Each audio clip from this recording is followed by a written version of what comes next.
ముండ్ల పొదలలో పడిన విత్తనమును పోలిన వారెవరనగా విని కాలం గడిచిన కొలది ఈ జీవన సంబంధమైన విచారముల చేతను ధనభోగముల చేతను అణిచివేయబడి పరిపక్వముగా ఫలింపనివారు. ప్రైజ్లా యూట్యూబ్లో ఈ వాక్యం వింటున్న ప్రతి ఒక్కరికి మన ప్రియమైన యేసుక్రీస్తు నామములో శుభములు తెలుపుకుంటున్నాను. నా ప్రియ సహోదరి సహోదరులారా, ఈరోజు మనం ధ్యానించబోయే అంశము ఈ జీవన సంబంధమైన ఈ అంశం కొద్దిసేపు ధ్యానించమని దేవుడు నన్ను ప్రేరేపించారు. అయితే వాక్యం మీద చేరిందంటే దేవుడు మీరు ఈ వాక్యం వినాలని కోరుకుంటున్నాడు కనుక ఎక్కడ స్కిప్ చేయకుండా పూర్తిగా వినండి. వాక్యం మీకు నచ్చినట్లయితే తప్పకుండా లైక్ చేయండి, షేర్ చేయండి, సబ్స్క్రైబ్ చేయండి, కామెంట్ చేయండి. మీ కామెంట్స్ నేను చదువుతాను. అందరం కలిసి దేవుని రాజ్య వ్యాప్తి కోసం కష్టపడదాం. సమస్త మహిమ దేవునికే కలుగునుగాక. ఆమేన్. ఇక వాక్యంలోకి వెళ్ళిపోదాం.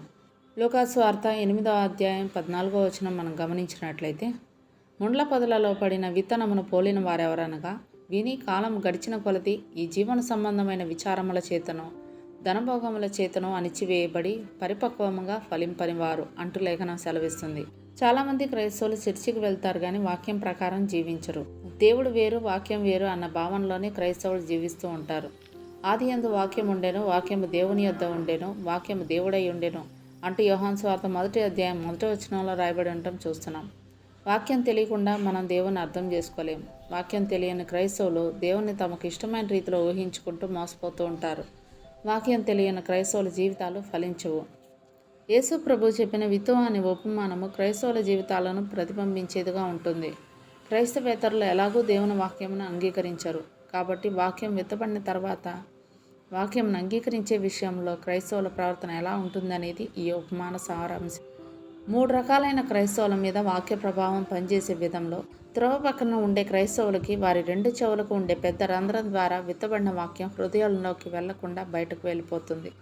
రాతి నేల అనబడే హృదయం ఉండే క్రైస్తవులకి విత్తబడిన వాక్యం ఎందుకు పనికి రాకుండా పోతుంది.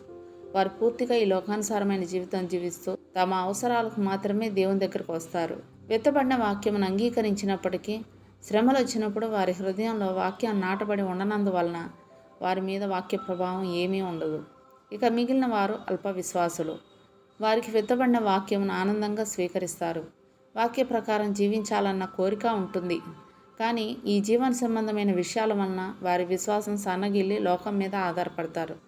2 తలంపుల మధ్య కొట్టుమిట్టాడుతూ ఇటు దేవుని మీద ఆధారపడలేక అటు లోకాన్ని వదలలేక నానా తంటాలు పడుతూ ఉంటారు. శరీరాశ, నేత్రాశ, జీవోపడమం అనే ముళ్ళ పొదలు వారి హృదయం నిండా మొలిచి ఉండటం వల్ల విత్తబడిన వాక్యం ఫలించినప్పటికీ దేనికి పనికి రాకుండా పోతుంది. వీరికంటే ముందున్న 2 రకాల క్రైస్తవులే నయం అన్నట్టుంటుంది వీరి జీవన విధానం. దేవుని హృదయపూర్వకంగా నమ్మకపోతే మన జీవితాల్లో వాక్యం ఫలించదు.